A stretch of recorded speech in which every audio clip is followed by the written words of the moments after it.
नमस्कार मित्रांनो, चला पटापट जाणून घेऊया महाराष्ट्राच्या 10 ठळक बातम्या, कृषी क्षेत्रामधल्या आणि विविध बातम्या फक्त 5 मिनिटात. आणि आपण कुठल्या जिल्ह्यातून बघत आहात हे कमेंटमध्ये नक्की सांगा. चॅनलवरती नवीन असेल तर लाईक आणि सबस्क्राईब नक्की करा.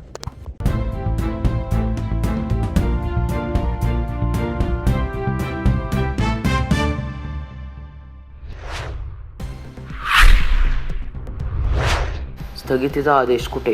बँकांच्या नोटिसांनी शेतकऱ्यांची झोप उडाली. अतिवृष्टीमुळे खरीप हंगाम बाधित झाल्यानंतर शेतकऱ्यांना दिलासा मिळेल अशी अपेक्षा होती. मात्र कर्जमाफीऐवजी मार्च अखेर बँकांनी वसुलीचा तगादा वाढविल्याने शेतकरी चिंतेत सापडले आहेत. पुनर्गठन व स्थगितीच्या निर्णयाची अंमलबजावणी नेमकी केव्हा होणार हा प्रश्न आता अधिक तीव्र झाला आहे.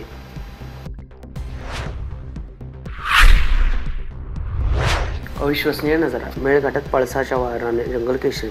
वसंताच्या आगमनासोबत मेळघाटामधील डोंगरदऱ्यात पळसाचा बहर दाखवला आहे. केशरी फुलांनी संपूर्ण जंगल उजळून निघाले असून जणू निसर्गाने ज्वालामयी साज उडवला आहे.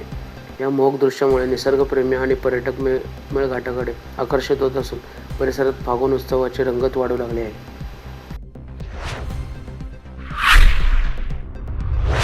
पुढील 5 दिवसात तापमान वाढणार. तुमच्या शहरात किती असेल पारा. महाराष्ट्रात हवामानाचा अचानक बदल सुरू झाला आहे. पुढील 5 दिवसात राज्यातील तापमान 2 ते 3 अंशांनी वाढणार आहे. नेमका कोणत्या भागात किती वाढ होणार जाणून घ्या सविस्तर अंदाज.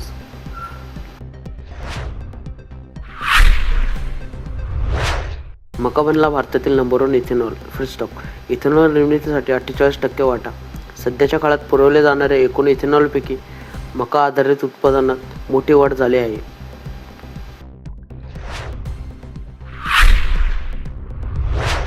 विदर्भात दबाव, मराठवाड्यात तेजी. जाणून घ्या आजचे सोयाबीन बाजार भाव. राज्यातील बाजार समितीमध्ये सोयाबीनची आवक किती झाली आणि त्याला दर कसा मिळाला हे वाचा सविस्तर.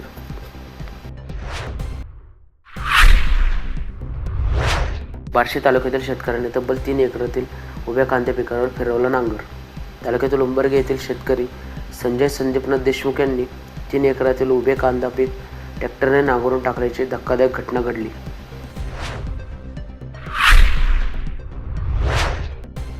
ब्रोकोली शेतीचे यशस्वी प्रयोग. 70 दिवसात लाखो रुपयांचं उत्पन्न. वाचा ब्रोकोली शेतीचा फॉर्म्युला. 4 गावातील शेतकऱ्यांनी ब्रोकोलीचे यशस्वी उत्पादन घेतले आहे. 70 दिवसात लाखो रुपयांचे उत्पादन मिळाले आहे.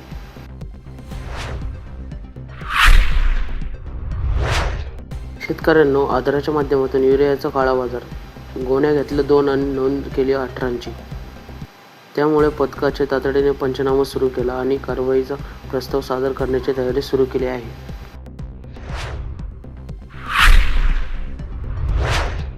सोलापुरात दर स्थिर तर लासलगाव मार्केटमध्ये बदलते. आज क्विंटलचा काय दर मिळाले.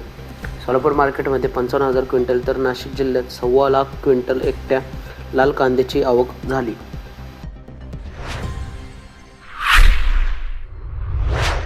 कृषी यांत्रिकीकरण योजनेनंतर ट्रॅक्टर खरेदीसाठी अनुदान. अर्जासोबत ही कागदपत्रे लागतील. जर या योजनेनंतर ट्रॅक्टर घ्यायचा असल्यास कोणती कागदपत्रे लागतील हे पाहूयात.